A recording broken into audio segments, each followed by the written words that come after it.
Sebuah mobil Toyota Rise berwarna putih menarik perhatian warga di Jalan Kahyangan, Seminyak, Kuta.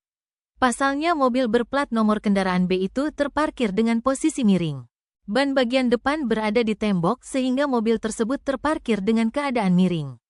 Dalam video yang dibagikan oleh TikTok Dejayak696, disebutkan bahwa pengemudi mengalami hilang kendali.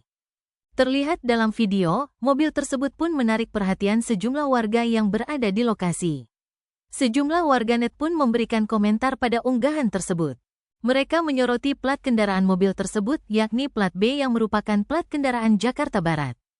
Warganet juga menyoroti kondisi jalan yang terlihat datar-datar saja, sehingga seharusnya kecil kemungkinan terjadi insiden tersebut. Bagaimana nih menurut kalian?